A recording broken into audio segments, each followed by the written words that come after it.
Last എപ്പിസോഡിൽ നമ്മൾ കണ്ടത് വു യാങ്ങിനെ റിജക്ട് ചെയ്യുന്നതാണ്. അതിനുശേഷം ഇപ്പോൾ ഹിയോ കമ്പനിയിലുള്ള സമയത്ത് ലിഫ്റ്റിൽ നിന്ന് പുറത്തേക്ക് വരുമ്പോൾ അറിയാതെ ഹോങ്ങുമായിട്ട് കൂടി ഇടിക്കുകയാണ്. ഇവനും ഇപ്പോൾ ഇവരുടെ കമ്പനിയിലേക്ക് എത്തിയിട്ടുണ്ട്. ഹിയോ പെട്ടെന്ന് സോറി ചോദിച്ചിട്ട് പോകാൻ തുടങ്ങുന്നു. പക്ഷെ ഹോങ് അല്ല, സോറി ചോദിച്ചിട്ട് അങ്ങ് പോയാൽ മതിയോ? വെറുതെ വന്ന് ഇടിച്ചിട്ട് സോറി ചോദിച്ചാൽ പ്രശ്നങ്ങൾ തീരോ? ഞാൻ ആരാണെന്നെങ്കിലും നീ ഒന്ന് ആലോചിക്കണ്ടേ? ഞാൻ എത്രയോ വലിയ വലിയ കമ്പനികളിൽ കോടികൾ ഇൻവെസ്റ്റ്മെന്റ് ചെയ്തിരിക്കുന്ന വ്യക്തിയാണ്, നിന്റെ കമ്പനിയിൽ ഉൾപ്പെടെ എന്ന് പറഞ്ഞ് ഭയങ്കര പൊങ്ങച്ചത്തില് ഹിയോനെ താഴ്ത്തിക്കിട്ടി സംസാരിക്കാൻ വരുമ്പോൾ ഹിയോ വെറുതെ പോകാൻ തുടങ്ങിയ മനുഷ്യനാണ്. പക്ഷെ ഹോങ് നന്നായിട്ട് ചോറിഞ്ഞത് കൊണ്ട് തന്നെ ഹിയോയും തിരിച്ചു മാന്തുകയാണ്. അതായത് ഹിയോ സ്വന്തം കാലിൽ നിന്നിട്ടാണല്ലോ ഇവന്റെ കഴിവ് കാണിച്ചിട്ടുള്ളത്. പക്ഷെ ഹോങ് എത്ര കമ്പനികളിൽ ഇൻവെസ്റ്റ് ചെയ്തിട്ടുണ്ട് എന്ന് പറഞ്ഞാലും അതെല്ലാം തന്നെ ഇവന്റെ അച്ഛന്റെ കാശാണ് എന്ന് പറഞ്ഞ് ഹോങ്ങിനെ സംസാരിക്കാൻ ഒരു ചാൻസ് പോലും കൊടുക്കാതെ ഇവന്റെ വാ അടപ്പിക്കാണ്. ഹിയോനെ ഒന്ന് താഴ്ത്താനാണ് ശ്രമിച്ചത്. പക്ഷെ ഇവിടെ ഇപ്പൊ താന്നിരിക്കുന്നതും ശശിയായിരിക്കുന്നതൊക്കെ ഹോങ് തന്നെയാണ്. അതുകൊണ്ട് തന്നെ അതിനുശേഷം ഇപ്പോൾ ഇവൻ ജിഹയെ കാണാനായിട്ടാണ് എത്തിയിരിക്കുന്നത്. ഇവളെ കാണാൻ വേണ്ടിയിട്ടാണ് ഇങ്ങോട്ട് വന്നത്. കാരണം ഹിയോനെ പുതിയ പ്രോജക്ട് കിട്ടിയിരിക്കുകയാണല്ലോ. അതെങ്ങാനും അവൻ സക്സസ് ആയിട്ട് കംപ്ലീറ്റ് ആക്കി കഴിഞ്ഞാൽ അച്ഛൻ പിന്നെ മുഴുവൻ കമ്പനിയുടെയും അധികാരം നൽകാൻ പോകുന്നത് ഹിയോനായിരിക്കും. അതുകൊണ്ട് തന്നെ ജിഹി ഭയങ്കര ടെൻഷനിലാണ്. അപ്പോൾ അത് കേട്ട ഹോങ് എന്തായാലും അവര് ഈ ഒരു പ്രോജക്ട് കംപ്ലീറ്റ് ആക്കാൻ പോകുന്നില്ല, ആദ്യം അവര് ഒന്ന് ചുവട് വെക്കട്ടെ, അത് കഴിഞ്ഞ് നമുക്ക് നമ്മുടെ പണി സ്റ്റാർട്ട് ചെയ്യാം എന്ന് പറയാണ്. ഹിയോനെ ജയിക്കാൻ വിടരുത് എന്നാണ് ഇവര് തീരുമാനിക്കുന്നത്. അതിനുശേഷം ഇവരിപ്പോൾ പുറത്ത് വന്നിട്ട് പുതിയ പ്രോഡക്റ്റ് ഉണ്ടാക്കണമല്ലോ. അതിന്റെ ഒരു ഏകദേശ ഐഡിയയും കാര്യങ്ങളൊന്നും ആയിട്ടില്ല. സോ അതിനെക്കുറിച്ചൊക്കെ ധാരി സംസാരിച്ചുകൊണ്ട് നിൽക്കുമ്പോൾ ഇവളുടെ ടീം മെമ്പേഴ്സ് ഇവള് ഹിയുമായിട്ട് അങ്ങനെ ഒരു ബന്ധം വെച്ചത് കൊണ്ട് തന്നെ ഇപ്പൊ ഇവളോട് ഭയങ്കര ഓപ്പൺ ആയിട്ടൊന്നും സംസാരിക്കുന്നില്ല, ഇടപെടുന്നില്ല. പക്ഷെ ധാരി ഇവരുടെ അഭിപ്രായം കൂടി അതിലേക്ക് ചോദിക്കുന്ന സമയത്ത് ഇവര് അയ്യോ ഞങ്ങൾക്ക് ഒരു അഭിപ്രായമല്ല, ഞങ്ങൾ ഇതിന് അഭിപ്രായം പറയുന്നത് നീ തന്നെ എല്ലാം ചെയ്തോ എന്ന് പറഞ്ഞ് വീണ്ടും അവർ മൂന്നുപേരും ഇവളെ മാറ്റി നിർത്തി കുശൂഷിക്കാനായിട്ട് തുടങ്ങുകയാണ്. അതുകൊണ്ട് തന്നെ ധാരിക്ക് അതത്ര പന്തിയായിട്ട് തോന്നുന്നില്ല. ഇവൾക്ക് മനസ്സിലായി ഇവര് എന്തോ കണ്ടു എന്ന കാര്യം. അതുകൊണ്ട് തന്നെ വേറെ നോക്കുന്നില്ല. എനിക്ക് നിങ്ങളോട് കുറച്ച് സംസാരിക്കാനുണ്ട് എന്ന് പറഞ്ഞ് വിളിച്ചുകൊണ്ട് വന്നിട്ട് ഇവളെ എല്ലാ കാര്യങ്ങളും തുറന്നു പറയാണ്. എന്നിട്ട് ഇവരോട് ക്ഷമ ചോദിക്കുന്നു. ഇവളുടെ അനിയത്തി മാരേജ് ദിവസം ഓടിപ്പോയതും അതുപോലെ തന്നെ ഒരുപാട് കടം വരുത്തി വെച്ചതും അമ്മ ഹോസ്പിറ്റലിലായതും അമ്മയ്ക്ക് സർജറി നടത്തേണ്ടി വന്നതും വീട് കടത്തിലായതും 30 വയസ്സായിട്ടും എനിക്ക് ഇതുവരെ ഒരു ജോലി ശരിയായിട്ടില്ല, പെട്ടെന്നൊരു ജോലി ആവശ്യമായിരുന്നു, പാർട്ട് ടൈം ജോലി എടുത്താൽ ഇത്രയും ക്യാഷ് ഒന്നും കിട്ടില്ല, അതുകൊണ്ട് തെറ്റാണെന്ന് അറിഞ്ഞിട്ടും വേറെ വഴിയില്ലാതെ ചെയ്തു പോയതാണ് എന്ന് പറഞ്ഞിട്ട് ഇവരോട് ക്ഷമ ചോദിക്കാണ്. നിങ്ങളോട് എനിക്കൊന്നും തുറന്നു പറയാൻ പറ്റില്ല എന്ന് പറഞ്ഞ് ഭയങ്കരമായിട്ട് സംസാരിക്കുമ്പോൾ ഇവര് എല്ലാം തന്നെ ഓരോ കഷ്ടപ്പാടുകൾ കാരണമാണല്ലോ ഈ ഒരു കമ്പനിയിൽ ജോലിക്കായിട്ട് എത്തിയത്. ഇവർക്ക് ഇവിടെ പിടിച്ചു നിൽക്കാൻ കഴിഞ്ഞത് പോലും ധാരി കാരണമാണ്. ഇവരുടെ ആ ഒരു പ്രശ്നങ്ങളൊക്കെ ഇവർക്ക് മനസ്സിലാവുന്നുണ്ട്. അതുകൊണ്ട് അവർ അവളെ ആശ്വസിപ്പിക്കുകയാണ്. അതൊന്നും കുഴപ്പമില്ല, കുടുംബത്തിന് വേണ്ടിയിട്ടല്ലേ, ഇതൊന്നും വലിയ തെറ്റൊന്നുമല്ല എന്ന് പറഞ്ഞിട്ട്. മാത്രമല്ല ഈ ഒരു പ്രോജക്ട് ഇവരുടെ കൂടെ നിന്ന് സക്സസ് ആക്കിയതിന് ശേഷം തന്നെ ഈ കമ്പനിയിൽ നിന്ന് റിസൈൻ ചെയ്യാണ്. ഓൾറെഡി ഞാൻ റിസൈൻ ലെറ്റർ ഒക്കെ സമർപ്പിച്ചു കഴിഞ്ഞതാണ് എന്ന കാര്യങ്ങളൊക്കെ പറയുമ്പോൾ ഇവർക്ക് നല്ല വിഷമാവുന്നുണ്ട്. ഇവള് വിട്ടുപോകുന്നതിനോട് ഇവർക്ക് വലിയ യോജിപ്പൊന്നുമില്ല. പക്ഷെ അവൾ ചെയ്യുന്നത് തെറ്റാണ് എന്ന് മനസ്സിലാക്കിയാണ് അവൾ ആ ഒരു ഡിസിഷൻ എടുത്തിരിക്കുന്നത് എന്നവരോട് പറയാണ്. പക്ഷേ ധാരെ ഇവരുടെ ഇത്രയും നാളത്തെ സഹകരണത്തിനും സ്നേഹത്തിനും ഒക്കെ തിരിച്ച് ഒരു കടപ്പാടായിട്ട് താൻ ഈ പ്രോജക്ട് ചെയ്യാനായിട്ട് നിങ്ങളുടെ കൂടെ തന്നെ ഉണ്ടാകും എന്ന് പറഞ്ഞ് ഇവർ ഒരുമിച്ച് ഭയങ്കര ഇമോഷണൽ ആയിട്ട് ഒരു തീരുമാനവും കാര്യങ്ങളൊക്കെ എടുക്കാണ്. പക്ഷെ അതിനുശേഷം ഹിയോ ഒന്നും അറിയാതെയാണ് ഓഫീസിലേക്ക് എത്തുന്നത്. അതുകൊണ്ട് തന്നെ ഈ രണ്ട് ആന്റിമാരും കൂടി രണ്ട് സൈഡിൽ നിന്ന് വന്ന ഇവനോട് ഞങ്ങൾക്ക് കുറച്ച് സംസാരിക്കുന്നുണ്ട് എന്ന് പറഞ്ഞ് തൂക്കിക്കൊണ്ട് പോകാൻ തുടങ്ങുമ്പോൾ ഹിയോ ഒന്നും മനസ്സിലാവുന്നില്ല, എന്താ കാണിക്കുന്നത് എന്ന് ചോദിക്കുമ്പോൾ ഇവര് വലിയൊരു എക്സ്പെൻസീവ് ആയിട്ടുള്ള ഹോട്ടൽ ബുക്ക് ചെയ്ത് കഴിഞ്ഞു. എല്ലാവരും കൂടി ഇപ്പോൾ ഇവിടേക്കാണ് ഹിയോനെ കൂട്ടിക്കൊണ്ട് വന്നിരിക്കുന്നത്. സോ ഇവരെല്ലാവരും എന്തായാലും നിങ്ങൾ ഞങ്ങളുടെ അടുത്ത് നിന്ന് ഇത്രയും വലിയ കാര്യങ്ങൾ മറച്ചേക്കണ്ടായിരുന്നു, എന്തായാലും ഞങ്ങൾക്ക് നല്ല സന്തോഷമുണ്ട് എന്ന് പറയുന്നുണ്ടെങ്കിലും ഹിയോനോട് ഭയങ്കര പിണക്കത്തിലാണ്. കാരണം ഇവനോട് പോലും ഹിയോ അതിനെപ്പറ്റി ഒന്നും പറഞ്ഞില്ലല്ലോ. പക്ഷെ ഇവനിപ്പോൾ മനസ്സിലാവുന്നുണ്ട് ഹിയോ ആ ഒരു ഡൈനാമിക് കിസ്സും കാര്യങ്ങളൊക്കെ ജെജു ഐലൻഡിൽ വെച്ച് നടത്തിയത് ധാര്യമായിട്ടാണ് എന്ന കാര്യങ്ങളൊക്കെ അത് ഓപ്പൺ ആയിട്ട് പറയുമ്പോഴാണ് അവിടെയുള്ള ബാക്കിയുള്ളവരും അതറിയുന്നത്. ഇവരപ്പോൾ ഇവിടെ വെച്ചൊന്നും അല്ല പരിചയപ്പെടുന്നത്, ഇതിന് മുന്നേ തന്നെ പരിചയപ്പെട്ടതാണ് എന്ന കാര്യം എല്ലാവർക്കും മനസ്സിലാവുന്നു. അതുകൊണ്ട് തന്നെ ഇവരോട് ആ ഒരു ഡൈനാമിക് കിസ് എന്ന് പറഞ്ഞാൽ എന്താണ്, അതെങ്ങനെയാണ് ഫീല് എന്നൊക്കെ ചോദിക്കുന്നുണ്ട്. പക്ഷെ ഇവർ രണ്ടുപേരും അതിന് മറുപടി ഒന്നും പറയുന്നില്ല. തനിക്ക് അറിയില്ലെന്നാണ് ധാരി പറയുന്നത്. എല്ലാവരും ഇവരെ കളിയാക്കി വളരെ ഹാപ്പി ആയിട്ട് ആ ഒരു പാർട്ടിയും കാര്യങ്ങളൊക്കെ നടക്കുന്നു. അതിനുശേഷം ഇവരുടെ ഏറ്റവും വലിയ പ്രശ്നമാണല്ലോ ഇപ്പോൾ സോൾവ് ആയിരിക്കുന്നത്. ഇവരുടെ ടീമിലുള്ളവരോട് ഇവരുടെ റിലേഷൻഷിപ്പിനെ പറ്റി ആയാലും ഇവരുടെ യഥാർത്ഥ ഐഡന്റിറ്റിയെ പറ്റി ആയാലും എല്ലാം തുറന്നു പറഞ്ഞിരിക്കുകയാണ്. അതുകൊണ്ട് തന്നെ ഭയങ്കര സമാധാനമായിരിക്കാണ്. ഇവൾ ആ ഒരു ധൈര്യം എടുത്ത ആ ഒരു കാര്യങ്ങളൊക്കെ ടീം മെമ്പേഴ്സിനോട് പറഞ്ഞത് കൊണ്ട് തന്നെ ഹിയും ഭയങ്കര സന്തോഷത്തിലാണ്. അതിനുശേഷം ഇവർ ഹിയുവിന്റെ വീട്ടിലേക്കാണ് വരുന്നത്. ഇവർക്ക് രണ്ടുപേർക്കും പരസ്പരം ആത്മാർത്ഥമായിട്ടുള്ള ഫീലിംഗ്സ് ആണല്ലോ ഉള്ളത്. ഭയങ്കര ഹാപ്പി മൊമെന്റ്സിലൂടെയാണ് അവരിപ്പോൾ കടന്നു പോകുന്നത്. അതുകൊണ്ട് തന്നെ അവരവിടെ ഒരുമിച്ച് സ്പെൻഡ് ചെയ്യാണ് ഒരിക്കലും നടക്കാതെ പോയ കാര്യങ്ങൾ. അതിനുശേഷം പിറ്റേന്നായിട്ട് പോലും ഓഫീസിൽ പോലും പോകണ്ട എന്ന് തീരുമാനിച്ച് രണ്ടുപേരും അവരുടെ റൊമാൻസ് കണ്ടിന്യൂ ചെയ്തുകൊണ്ടേ ഇരിക്കുകയാണ്. അപ്പോൾ ഇവിടെ ഹിയുവിന്റെ അമ്മ ധാരയെ അന്വേഷിക്കുമ്പോൾ ധാരയുടെ അമ്മ അവളെ നല്ല വീട്ടിലേക്ക് വന്നിട്ടില്ല, ഏതോ ഫ്രണ്ടിനൂടെയാണെന്നാണ് പറഞ്ഞത് എന്ന് പറയുമ്പോൾ ഹിയുവിന്റെ അമ്മയ്ക്ക് ഏതാണ് മനസ്സിലാവുന്നുണ്ട്. അതുകൊണ്ട് തന്നെ ഇവരോട് ചിലപ്പോ ഫ്രണ്ട് ആയിരിക്കില്ല, ബോയ് ഫ്രണ്ട് ആയിരിക്കും എന്ന് പറയുമ്പോ അമ്മ ഞാനും അങ്ങനെ തന്നെ ആഗ്രഹിക്കുന്നത്, പക്ഷെ എന്ത് ചെയ്യാനാ, അവളെ ഡേറ്റ് ചെയ്യേണ്ട പ്രായമായിട്ട് പോലും അവൾ ഇതുവരെ ആരോടും ഒരു ഇൻട്രസ്റ്റ് പോലും കാണിച്ചിട്ടില്ല, കരിയറിനോട് മാത്രമേ അംബീഷൻ ഉള്ളൂ എന്ന് പറയുമ്പോൾ അമ്മയും അതെ എന്റെ മകൻ ഹിയു അങ്ങനെ തന്നെയാണ്, അവൻ ഈ ഡേറ്റിങ്ങിനോടൊന്നും ഒരു താല്പര്യമില്ല എന്ന് പറഞ്ഞിട്ട് നൈസിന് ഹിയുവിനെ കൊണ്ട് ധാരിയെ വിവാഹം കഴിപ്പിച്ചാലോ എന്ന കാര്യം അവതരിപ്പിക്കുമ്പോൾ ധാരിയുടെ അമ്മ അതൊരിക്കലും നടക്കില്ല, ഹിയു വളരെ ഹാൻസം ആണ്, മാത്രമല്ല ഇവരുടെ രണ്ടുപേരുടെയും ഫാമിലികൾ തമ്മിൽ ചേരില്ല എന്ന് പറയാണ്. അതായത് ഹിയു വലിയൊരു ഫാമിലി ബാക്ക്ഗ്രൗണ്ട് ഒക്കെ ഉള്ള വ്യക്തിയാണല്ലോ. പക്ഷെ ദാരി ഇവരുടെ കമ്പനിയിൽ ജോലി ചെയ്യുന്ന ഒരു സാധാരണ കുടുംബത്തിലെ വ്യക്തിയാണ്. അതുകൊണ്ട് തന്നെ ആ ഒരു കാര്യം പറഞ്ഞ് അത് നടക്കില്ല എന്ന് പറയുമ്പോൾ ഇവന്റെ അമ്മയ്ക്ക് അത് ഭയങ്കര ഫീൽ ആവുന്നുണ്ട്. അവരങ്ങനെയെന്ന് വിചാരിച്ചല്ല അത് അവതരിപ്പിച്ചത്. പക്ഷെ ദാരിയുടെ അമ്മയ്ക്ക് അറിയില്ലല്ലോ അവർ രണ്ടുപേരും ഇഷ്ടത്തിലാണ് എന്ന കാര്യങ്ങളൊക്കെ. അതുകൊണ്ടാണ് അവർ അങ്ങനെ കൂടി പറയുന്നത്. അതിനുശേഷം യാങ്ങിന്റെ അമ്മ രാവിലെ എഴുന്നേറ്റ് വരുമ്പോൾ കാണുന്ന കാഴ്ച, യാങ് ഇപ്പോൾ ഹൃദയം തകർന്ന് ഭയങ്കര വിഷമത്തിലാണല്ലോ ഉള്ളത്.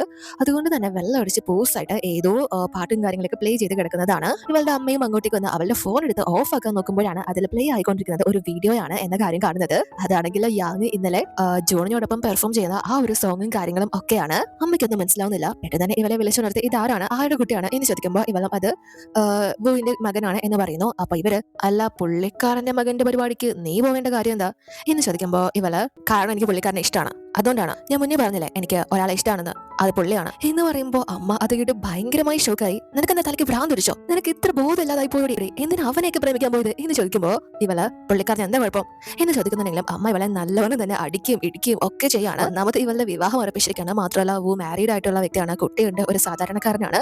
അതുകൊണ്ട് തന്നെ അമ്മയ്ക്ക് അത് അക്സെപ്റ്റ് ചെയ്യാനേ പറ്റുന്നില്ല. പക്ഷെ അമ്മ ഇവളോട് ബഹളം വെച്ചിട്ടും ഇവളെ തല്ലിയിട്ടും ഒക്കെ തന്നെ യാങ് അമ്മയോട് നിങ്ങൾ അച്ഛനെ പോലെ ഒരാളെ വിവാഹം കഴിച്ചതാണ് പക്വതയായിട്ടുള്ള കാര്യം എന്നാണ് വിചാരിക്കുന്നത്, അങ്ങനെയാണെങ്കിൽ ഞാൻ പക്വതയില്ലാത്ത വ്യക്തി തന്നെയാണ്, എനിക്ക് എന്തായാലും നിങ്ങൾ ജീവിക്കുന്ന പോലെ ഒരു ലൈഫ് ജീവിക്കാൻ താല്പര്യമില്ല എന്ന് പറഞ്ഞ് ഭയങ്കര ദേഷ്യത്തിൽ സംസാരിച്ചിട്ട് പോവുകയാണ്. അതായത് ഇവളുടെ അമ്മയും അച്ഛനും ഒക്കെ ജീവിക്കുന്നത് ഒരു സ്നേഹബന്ധത്തിന്റെ അടിസ്ഥാനത്തിലൊന്നും അല്ലല്ലോ, പരസ്പരമുള്ള ഒരു നേട്ടങ്ങൾക്ക് വേണ്ടി മാത്രമാണ്. ഈ ഒരു ഫാമിലിയിൽ അവർ പരസ്പരം സ്നേഹിക്കുന്ന വ്യക്തികളെ അല്ല. പക്ഷെ അമ്മ യാങ്ങിനെ ഭയങ്കരമായിട്ട് ഇടിക്കുകയും തല്ലുകയും ചെയ്തത് കൊണ്ട് തന്നെ ഇവരുടെ കൈ ഇപ്പോൾ സീനായിരിക്കുകയാണ്. എങ്കിലും വിടുന്നില്ല. അമ്മ ഉടനെ തന്നെ വണ്ടി എടുത്ത് ഇപ്പൊ നേരെ വന്നിരിക്കുന്നത് ഇവരുടെ മകളുടെ മനസ്സ് കട്ടെടുത്ത ആ ഒരു വ്യക്തിയെ വൂരെ കാണാനായിട്ടാണ്. അവന്റെ ആ ഒരു സ്റ്റുഡിയോയിലേക്കാണ് എത്തിയിരിക്കുന്നത്. ഇവർ വിചാരിക്കുന്നത് അവർക്ക് രണ്ടുപേർക്കും തമ്മിൽ ഇഷ്ടമാണ് എന്നാണ്. അപ്പോഴും ഇവരുടെ കൈ ഓക്കെ ആയിട്ടില്ല. പക്ഷെ അതൊക്കെ വെച്ചിട്ടാണ് അകത്തേക്ക് വരുന്നത്. എന്നിട്ട് വൂനെ കണ്ട് ഞാൻ നേരെ കാര്യത്തിലേക്ക് കിടക്കാം എന്ന് പറഞ്ഞിട്ട് ഒരു വലിയൊരു എമൗണ്ട് മുന്നിലേക്ക് എടുത്തു വെക്കാണ്. എന്നിട്ട് കാര്യം പറയാൻ വരുന്നതിന് മുന്നേ തന്നെ അവരുടെ കൈ വീണ്ടും അവിടെ ഇടിച്ച് നല്ല വേദനയും കാര്യങ്ങളൊക്കെ എടുക്കാണ്. അപ്പൊ വു ഇവരോട് എന്തെങ്കിലും കുഴപ്പമുണ്ടോ എന്ന് ചോദിക്കുമ്പോൾ ഇവര് ഇല്ല എനിക്ക് ഒരു കുഴപ്പമില്ല എന്ന് പറഞ്ഞിട്ട് അങ്ങനെയാണ് അവർ മനസ്സിൽ ബ്രാവുന്നത്. അവളെ കാരണമാണല്ലോ ഇത് സംഭവിച്ചത്. എന്നിട്ട് അമ്മ വീണ്ടും ഇവനോട് ആ ഒരു കാര്യം പറയാൻ വരുമ്പോ ഇവർക്ക് വീണ്ടും വേദനയും കാര്യങ്ങളൊക്കെ ഉണ്ട് എന്ന് മനസ്സിലാക്കി വു പെട്ടെന്ന് മാഡം ഒരു സെക്കൻഡ് എന്ന് പറഞ്ഞിട്ട് ഇവരുടെ കൈക്ക് ആവശ്യമായിട്ടുള്ള ഒരു മരുന്നും കാര്യങ്ങളൊക്കെ എടുത്ത് പെട്ടെന്ന് തന്നെ ഇവരുടെ കയ്യിൽ ഒട്ടിച്ചു കൊടുക്കുകയാണ്. ഇത് കുഴപ്പമൊന്നുമില്ല, എന്റെ മകന് കളിക്കുമ്പോൾ പരിക്കും കാര്യങ്ങളൊക്കെ പറ്റുമ്പോൾ യൂസ് ചെയ്യുന്നതാണ്, കുറച്ച് സമയത്തേക്ക് എന്തായാലും വേദനയും കാര്യങ്ങളൊക്കെ മാറിയെന്നോളും, അല്ല ഇപ്പൊ വേദനിക്കുന്നുണ്ടോ എന്ന കാര്യങ്ങൾ ചോദിച്ച് ഭയങ്കര ഇതിൽ സംസാരിക്കുമ്പോൾ ഇവർ തന്നെ വന്ന കാര്യം മറന്ന് ഇവരിൽ വീണു പോവുകയാണ്. അത്രയും കെയറിംഗ് ആയിട്ടാണ് അവൻ ഇവരോട് പെരുമാറുന്നത്. ഇവർ ഭയങ്കരമായിട്ട് ഇംപ്രസ് ആവുകയാണ്. എന്നിട്ട് വു ഇവരോട് അല്ല മാഡം നിങ്ങൾ എന്താ പറയാൻ വന്നത് എന്ന് ചോദിക്കുമ്പോൾ ഇവര് ഞാൻ ഒന്നും പറയാൻ വന്നില്ലല്ലോ എന്ന് പറയുമ്പോൾ വു അപ്പോ ഈ പൈസയോ എന്ന് ചോദിക്കുമ്പോൾ ഇവര് അത് മോൻ തന്നെ വെച്ചോ, ഞാൻ നിന്നെ കാണാൻ വരുമ്പോ എങ്ങനെയാ വെറും കൈയോടെ വരുന്നത്, അതുകൊണ്ട് കൊണ്ടുവന്നേ ഉള്ളൂ എന്ന് പറഞ്ഞിട്ട് പുലി പോലെ വന്നതാണ്. പക്ഷെ എലി പോലെയാണ് ഇറങ്ങി പോകുന്നത്. വൂനൊന്നും മനസ്സിലാവുന്നില്ല. അതുപോലെ ഇപ്പൊ ദാരിയും ഹിയും ഒരുമിച്ച് തന്നെയാണ് സ്റ്റേ ചെയ്യുന്നത്. അവർ ഒരുമിച്ച് ഫുഡ് ഉണ്ടാക്കാനായിട്ടുള്ള സാധനങ്ങളൊക്കെ മാർക്കറ്റിൽ പോയി വാങ്ങിക്കുന്നു, കുക്ക് ചെയ്യുന്നു. അങ്ങനെ അവരുടെ ലൈഫ് ഭയങ്കര ഫണ്ണായിട്ട് എൻജോയ് ചെയ്ത് ഒരു യഥാർത്ഥ ഹസ്ബൻഡ് ആൻഡ് വൈഫൊക്കെ പോലെ തന്നെ ലിവിങ് ടുഗദറിൽ മുന്നോട്ട് പോവുകയാണ്.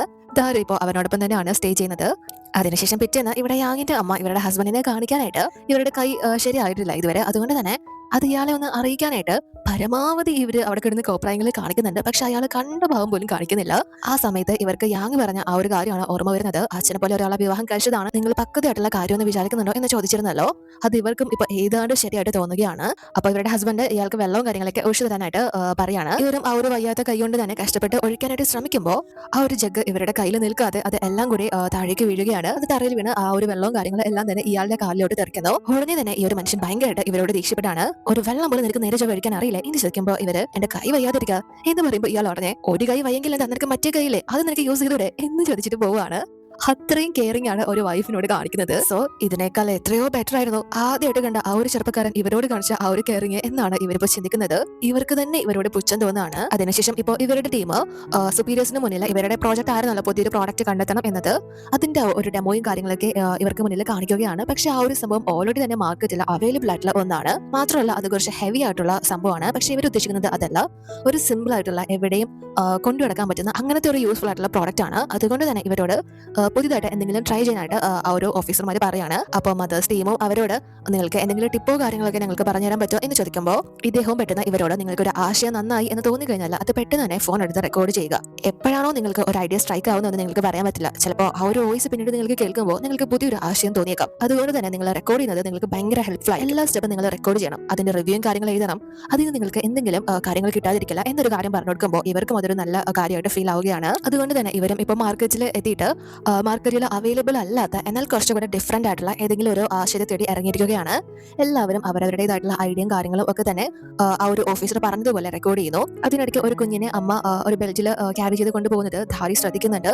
സോ അത് വെച്ചിട്ട് ഇവൾക്ക് ഒരു ആശയം കിട്ടുന്നു. അതിനെക്കുറിച്ച് ഇവർ സംസാരിച്ചുകൊണ്ട് നിൽക്കുന്നതിനിടയ്ക്കാണ് ഇവൾക്ക് മറ്റൊരു ആശയം കൂടി കിട്ടുകയാണ്. അത് ഈ ഒരു കപ്പലിന്റെ അടുത്ത് നിന്നാണ് ഇവൾക്ക് മനസ്സിലാവുന്നത്. അതായത് ആ ഒരു കുട്ടിയെ ക്യാരി ചെയ്യുന്ന സമയത്ത് ആ ഒരു ബെൽറ്റും കാര്യങ്ങളൊക്കെ യൂസ് ചെയ്യുമ്പോൾ ഷോൾഡർ പെയിനും കാര്യങ്ങളൊക്കെ ഒരു അമ്മയ്ക്ക് ഉണ്ടാകാം. അതും കൂടി കൺസിഡർ ചെയ്യുന്ന രീതിയിലുള്ള ഒരു സംഭവമാണ് ഇവരിപ്പോൾ ഉദ്ദേശിക്കുന്നത്. അതിന്റെ ഒരു ഡിസൈനിങ്ങും കാര്യങ്ങളും എല്ലാം ധാരി തന്നെയാണ് ചെയ്യുന്നത്. ഇവരുടെ ആ ഒരു ഫുൾ ടീം അതിനുവേണ്ടി ഭയങ്കരമായി ഹാർഡ് വർക്ക് ചെയ്യുന്നുണ്ട്. ധാരിയും ഇവളുടെ ടീമും ഒക്കെ തന്നെ ഒരുപാട് റിസർച്ച് നടത്തി ആ ഒരു സംഭവത്തിന്റെ ഫൈനൽ സ്റ്റേജിലേക്കൊക്കെ എത്തിയിരിക്കുകയാണ്. ഒരുപാട് കഷ്ടപ്പെട്ടിട്ടാണ് അവർ ആ ഒരു പ്രോജക്റ്റിന് വേണ്ടിയിട്ട് എല്ലാ കാര്യങ്ങളും ചെയ്യുന്നത്. അതിനുശേഷം ഇപ്പോൾ പിറ്റേന്ന് ഇവരുടെ ലാസ്റ്റ് സ്റ്റേജിലൂടെയാണ് ഇവരിപ്പോൾ കടന്നു പോയിക്കൊണ്ടിരിക്കുന്നത്. ഏകദേശം ആ ഒരു ഐഡിയയും കാര്യങ്ങളും എല്ലാം തന്നെ സെറ്റ് ആയിട്ടുണ്ട്. ഇനി ഇവർക്ക് ആ ഒരു ബെൽറ്റ് മാനുഫാക്ചർ ചെയ്താൽ മാത്രം മതി. അതിന്റെ കാര്യങ്ങളൊക്കെ തന്നെയാണ് ഇപ്പോൾ ഇവർ ചെയ്തുകൊണ്ടിരിക്കുന്നത്. അതിനുശേഷം എല്ലാവരും നൈറ്റ് ജോലി തീർത്ത് പോയിട്ട് പോലും ധാരി ഇവളെ നിർമ്മിച്ച ആ ഒരു ബെൽറ്റിന്റെ പോരായ്മയും അതുപോലെ തന്നെ പോസിറ്റീവും നെഗറ്റീവും ഒക്കെ തന്നെ വീണ്ടും വീണ്ടും ഇവളെ അനലൈസ് ചെയ്ത് റെക്കോർഡ് ചെയ്തുകൊണ്ടിരിക്കുകയാണ്. നാളത്തേക്ക് ചെയ്യാനായിട്ടുള്ളതായാലും ഇനി മെച്ചപ്പെടുത്തേണ്ട കാര്യങ്ങളായാലും എല്ലാം തന്നെ ആ ഒരു റെക്കോർഡിൽ പറഞ്ഞുകൊണ്ടിരിക്കുകയാണ്. അപ്പോൾ ആ സമയത്ത് ഹിയോ ഇവളുടെ അടുത്തേക്ക് വന്ന് എല്ലാവരും ജോലി തീർത്ത് പോയല്ലോ, നീ പോകുന്നില്ലേ, വാ നമുക്ക് വീട്ടിലേക്ക് പോവാം എന്ന് പറഞ്ഞ് വിളിക്കുമ്പോൾ ഇവള് എനിക്ക് കുറച്ചും കൂടി ജോലിയുണ്ട്, എന്തായാലും പെട്ടെന്ന് വരാൻ പറ്റില്ല, നിങ്ങൾ ഫസ്റ്റിലെ ബുക്കോ, ഞാൻ എന്തായാലും ഇതൊക്കെ തീർത്തിട്ട് വന്നോളാം, കുഴപ്പമൊന്നുമില്ല, നമുക്ക് നാളെ കാണാം എന്ന് പറഞ്ഞിട്ട് ഇവളുടെ ഫയലും കാര്യങ്ങളൊക്കെ ഒരു മീറ്റിംഗ് റൂമിൽ വെച്ചിരിക്കുകയാണ്. സോ അത് മറന്നുപോയ കാരണം അവൾ അത് എടുക്കാനായിട്ട് അങ്ങോട്ടേക്ക് ഇവനോട് ഗുഡ് ബൈ പറഞ്ഞു പോവാണ്. അപ്പോൾ ഇവൾ നേരത്തെ റെക്കോർഡ് ചെയ്തുകൊണ്ടിരിക്കുകയാണല്ലോ, ആ ഒരു റെക്കോർഡിംഗ് ഓഫ് ചെയ്യാതെയാണ് അവൾ എഴുന്നേറ്റ് പോകുന്നത്. അത് കണ്ട് ഹിയോ ഇവന് പറയാനുള്ള കാര്യങ്ങൾ അതിൽ ആഡ് ചെയ്യുന്നു. ശരി, ഞാൻ വീട്ടിലേക്ക് പോയിക്കോളാം, ഞാൻ ശരിക്കും പോവാണ്, നീ എന്നോട് ഒറ്റയ്ക്ക് വീട്ടിലേക്ക് പോകാൻ പറയുന്നത് എന്ത് വിഷമമുള്ള കാര്യമാണെന്ന് അറിയോ, നിനക്ക് എന്നെ കൂടെ ഇവിടെ പിടിച്ച് നിർത്തിക്കൂടെ, എനിക്ക് നിന്നോട് ചിരിച്ച് സംസാരിച്ചും പോകാനാണ് ഏറ്റവും ഇഷ്ടം എന്ന് പറഞ്ഞ് കുറച്ചധികം കാര്യങ്ങൾ അതിൽ റെക്കോർഡ് ചെയ്യുന്നുണ്ട്. അതായത് അവളോടുള്ള ഫീലിംഗ്സ് അറിയിച്ചുകൊണ്ട്. അതിനുശേഷം നമ്മളെ പിറ്റേന്നാണ് കാണുന്നത് ഇപ്പോൾ ഇവരുടെ ഫസ്റ്റ് ബെൽറ്റ് ഭയങ്കര സിമ്പിൾ ആയിട്ടുള്ള ആർക്ക് വേണമെങ്കിലും ക്യാരി ചെയ്യാവുന്ന പെയിനോ കാര്യങ്ങളോ ഒന്നും ഇല്ലാത്ത ഇവരുടെ ഫസ്റ്റ് പ്രോഡക്റ്റ് ഇവരുടെ കൈകളിലേക്ക് ഇപ്പോൾ എത്തിയിരിക്കുകയാണ്. എല്ലാവരും അത്രയധികം സന്തോഷത്തിലാണ്. ഇവരുടെ ഒരുപാട് ദിവസത്തെ മെന്റലി ആൻഡ് ഫിസിക്കലി ഉള്ള കഷ്ടപ്പാടിന്റെ ഫലമാണല്ലോ ഇപ്പൊ കയ്യിൽ കിട്ടിയിരിക്കുന്നത്. ഇത് ഉടനെ തന്നെ മാർക്കറ്റിലേക്ക് ഇവർക്ക് എത്തിക്കാം. ഇതിന്റെ പോസിറ്റീവ് ആയിട്ടുള്ള റിസൾട്ടും കാര്യങ്ങളൊക്കെയാണ് എല്ലാവരിൽ നിന്നും ഇവർ പ്രതീക്ഷിക്കുന്നത്. പക്ഷെ ആ സമയത്ത് മിൻ വളരെ വിപ്രാളത്തിൽ അങ്ങോട്ട് ഓടിക്കൊണ്ട് വരികയാണ്. എന്നിട്ട് നമുക്ക് വലിയൊരു പണി തന്നെ കിട്ടിയിരിക്കുന്നത് എന്ന് പറഞ്ഞ് മറ്റൊരു ബേബി പ്രോഡക്റ്റ് കമ്പനിയുടെ അവർ പുതിയതായിട്ട് ലോഞ്ച് ചെയ്ത ഒരു പ്രോഡക്റ്റ് ഓൾറെഡി തന്നെ വിപണിയിലേക്ക് എത്തിച്ചിരിക്കുകയാണ്. ആ ഒരു സംഭവത്തിന്റെ സാമ്പിളും കാര്യങ്ങളും ഇവർക്ക് കൊണ്ടുവന്ന് കൊടുക്കുമ്പോൾ ഇവരെങ്ങനെയാണോ ഇത് നിർമ്മിച്ചിരിക്കുന്നത് അതിന്റെ ലോഗോ ഉൾപ്പെടെ എവിടെയാണോ കൊടുത്തിരിക്കുന്നത് അതേപോലെ തന്നെയാണ് ആ ഒരു കമ്പനി ഇപ്പോൾ കോപ്പി അടിച്ചിരിക്കുന്നത്. മാത്രമല്ല അതിന്റെ ബെനിഫിറ്റ്സ് ആയാലും അത് ഫസ്റ്റ് ലോഞ്ച് ചെയ്യുന്നത് അവരാണ് എന്ന് പറഞ്ഞ് സോഷ്യൽ മീഡിയ പ്ലാറ്റ്ഫോമുകളിൽ ഉൾപ്പെടെ അത് പബ്ലിക് ആക്കിയും കഴിഞ്ഞു. അതായത് ഇവരുടെ ഇത്രയും നാളത്തെ കഷ്ടപ്പാടിന്റെ ഫുൾ ക്രെഡിറ്റ് ആ ഒരു കമ്പനി എടുത്തിരിക്കുകയാണ്. ഇവരുടെ തന്നെ ആ ഒരു ഐഡിയ ആണ് ആ ഒരു കമ്പനി അടിച്ചു മാറ്റിയിരിക്കുന്നത്. പക്ഷെ അത് എങ്ങനെയാണെന്ന് ആർക്കും അറിയില്ല. എല്ലാവരും അത് കണ്ട് ഞെട്ടിത്തരിക്കാണ്. അപ്പോഴേക്കും ഹിയോന്റെ ഫാദറും അങ്ങോട്ട് ഭയങ്കര ദേഷ്യത്തിൽ വന്ന് ഇവിടെ ആരാ ധാരി എന്ന് ചോദിക്കാണ്. അപ്പൊ ധാരിയും അത് ഞാനാണ് എന്ന് പറഞ്ഞ് അടുത്തേക്ക് വരുമ്പോ ഇയാൾ ഒന്നും തന്നെ നോക്കുന്നില്ല, ഇവളെ പെട്ടെന്ന് തല്ലാണ്. എല്ലാവരും ഭയങ്കരമായിട്ട് ഷോക്കായി പോകുന്നു. ഒരു എംപ്ലോയി ആണല്ലോ ഇങ്ങനെ പബ്ലിക്കായിട്ട് ആക്രമിക്കുന്നത്. ഈ പെട്ടെന്ന് തന്നെ വന്ന് ഇവളെ കവർ ചെയ്തിട്ട് ഇയാളെ ഭയങ്കര ദേഷ്യത്തിൽ നോക്കാണ്. ചീഹി വളരെ സന്തോഷത്തിൽ അവിടെ തന്നെ നിൽപ്പുണ്ട്. അതോടുകൂടി എപ്പിസോഡ് അവസാനിക്കാണ്. അടുത്ത വീഡിയോയിൽ കാണാം.